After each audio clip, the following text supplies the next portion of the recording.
Hi, it's Donna Guest, the Lazy Scrapbooker and Creative Memories Advisor. Each summer I take a break from making videos for about a month, but now it's time to come back. And I've got so many videos I'm ready to make. I can't wait. I taught this layout at my crop this past weekend and my ladies loved it. So I thought this was the perfect video to return with. Easy, fun, and it uses up all of your scraps you just can't throw away to make the most of your paper and your scrapbooking dollars, saving you money to buy more paper. Let's get started. You'll need your 12-inch trimmer, your tape runner, preferably Creative Memories repositionable, the one with the green cartridge, and a bunch of coordinating scraps from one paper pack.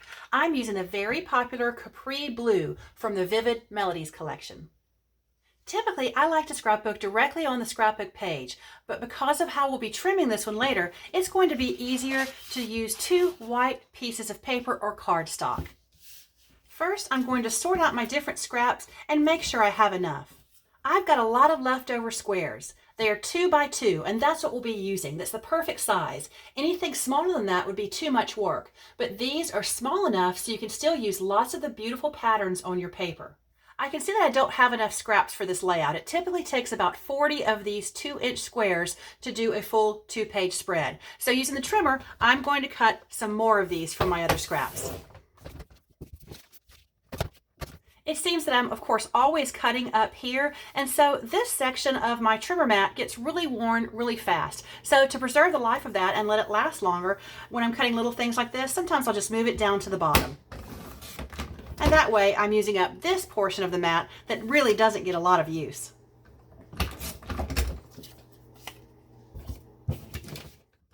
I originally showed a variation of this technique on my Tuesday Tip Facebook Live. Check out the address and join me on Tuesday nights at 8 p.m. Eastern Time.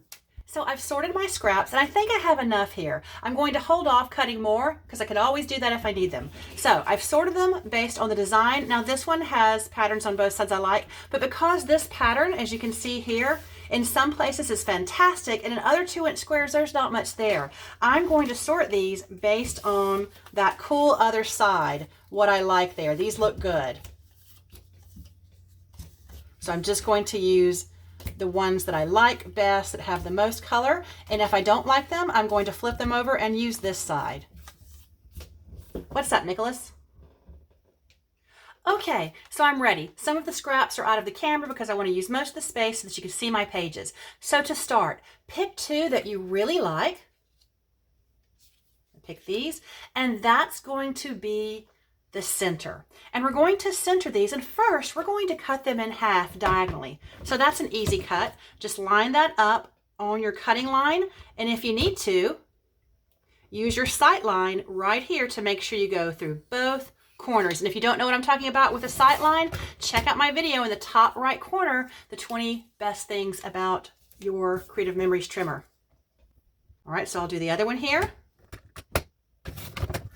Okay, and for now, unless I need more scraps, we're done with our trimmer. It's just you, me, and a tape runner and all these scraps. So I'm going to center these somewhat. The idea about this is you want the pattern somewhat descending from the top left-hand corner down to the right corner. So I'm going to start in the middle here so that it's somewhat even. But there is no wrong way to do this. You do it how you want to do it. I think that looks centered to me. So I am going to apply the tape runner to these and place them carefully here. And I'm going to do this side first. Now, when you apply these first squares so that you have enough of a margin of space between them all, you don't want your little triangles here touching. We're going to move it down just a tad so that they aren't touching. See how I did that? Okay, and now I'm going to apply these matching pieces to the other side so that when your pages are facing each other, it's going to look like a continuous square. As much as it can, because you know there's going to be space in between. There we go. This is probably the most difficult part here, is getting this perfect, and it's not difficult at all. This is a super easy and fun page to do. So now is the fun part. We get to piece these together throughout the design. The bigger your space is between your 2 triangles, the bigger the margin will be between your squares. So I usually like about 1/8 of an inch, but I'm not measuring anything. I'm just kind of eyeballing this and it looks good to me. I'm going to move with it. But you want the line to be straight on the side of this square and this square. And once you get started with your pattern, you're off. Honestly, I think mine are a little bit too close, so I'm going to move that. And that's why we use the repositionable tape runner, and always have the multi-tool on hand so those can come up easily without doing any damage. So I'm going to put a little bit more space between there. So I wanted to show that. That was a mistake on purpose, wasn't it? I wanted to show that so that you could get an idea for how to change that. I'm going to move it down a little further because getting it set up here, you want to have it the right way so that everything has the right margin that you need. And of course, I said this, I'm putting it right back in the same place, it looks like. Okay, let's measure that again. All right, I like that. That's pretty good. Okay, so I'm going to put this one over there to match it. All right, so we've learned how to set up these center squares, and we've learned how to redo them in case of an error, which I, of course, made. All right, so now we're going to attach these squares. And I don't put a ton of tape runner on them. And you know, some people like to lay their patterns out first and then attach it with tape runner. I don't. I'm just going to go for it here. You just want to make sure that you don't put the same pattern next to itself, obviously. Like I would not put this pattern here. You could, if that's what you wanted, you absolutely could, but I'm not going to. Now I am going to make sure any directional pieces go, because this one has a vine on it. So when I put down another one of these, I'm going to do it the same way and not like that, because I do want it to be consistent that way.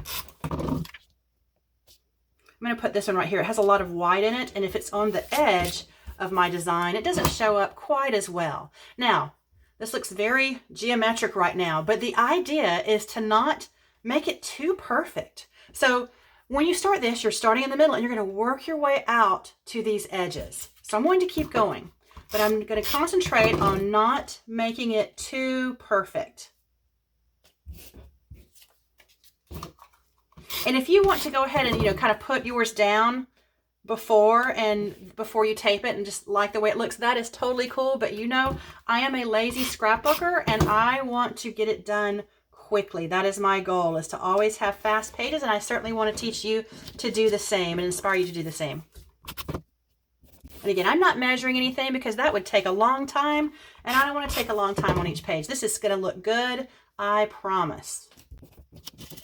So now as I do this, I need to start working my way down here. Not too far down, because I want to kind of come off the edge over here. So it's just kind of a gradual there.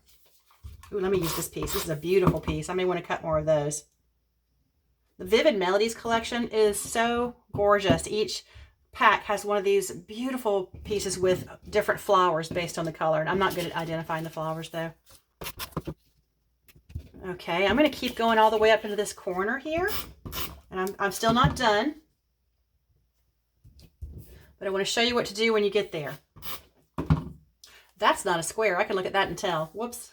I'm going to put him aside. I assumed out of my scraps that that was a perfect square, but that one looks way too long. Okay, so I'm going to let it hang off the page here, and that is what you want to do. And this is why I start in the middle, because I want these two to be perfect. These can just hang off the sides, and I am good with that, because we're going to trim it up at the end, which is my favorite part, and it's going to look perfect. So this just takes a little bit of patience. But you know what everybody thought when they were doing it? They really loved this class at my crop. It was just really relaxing to do this. It's kind of mindless. I'll make sure my vines are going the same way. It's kind of a good mindless task. And just fun with our papers and our tape runner. Okay, so I'm going to keep going. And as you'll see, I'm going to speed this up. And you're going to see me go a little bit kind of wavy here and kind of weave my way down here. So let's go.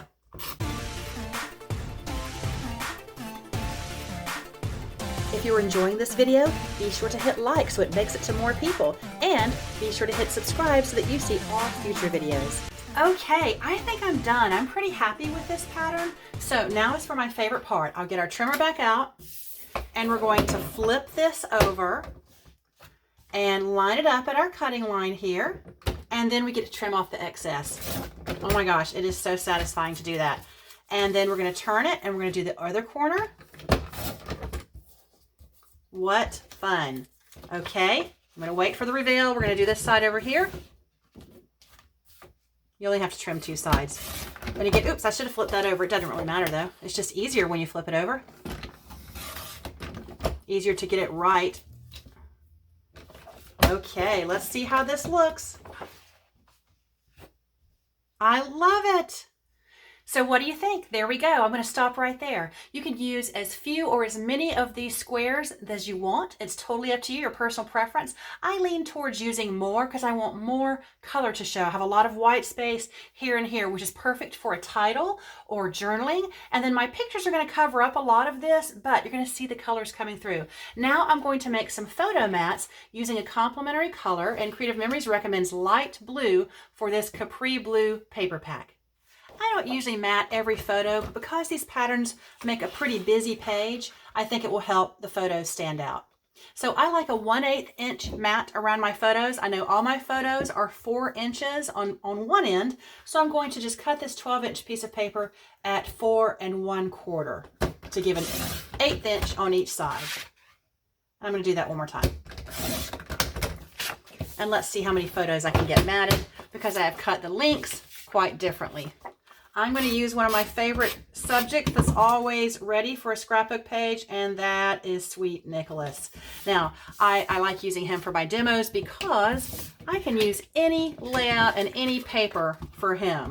Because my other albums I'm working on right now are a school album and a baseball album. So I don't think this would really go with either one of those, but it's certainly perfect for everyday photos. All right, I'm going to cut this off, giving a 1/8 inch border. And the way I know it's 1/8 is I line up the photo with this gray edge, the edge of the gray mat right there, and that's going to be 1/8 inch away from my cutting line. And now I have a perfect mat. After trimming all of my photo mats, I'm now going to attach my photos to the page. Okay, so my pictures are attached, and I tried to kind of mimic the slope going from top left to bottom right a little bit. These pictures are higher than that one, and I think that looks a little bit better. I'm going to leave this space for a title and this for journaling over here. For my title, I'm going to use the ABC handwriting stencil. More on that later. Now I'm going to choose some embellishments from the Capri Blue embellishment pack. Okay, if you want to see how I did this title with a stencil, you've got to watch the video that's going to pop up right at the end of this one. I'm just going to put a little cluster of embellishments up here in the top right-hand corner. Oh, and I'm using permanent tape, so oops, I better get it right. All right, and down here, I'm going to do a little journaling. And done. Pretty easy, didn't take too long, so I hope you'll give this technique a try. It's something you can use over and over with all sorts of collections. Now, next, be sure to check out my video on how to create these cute titles using the new back to school stencil. Thanks for watching.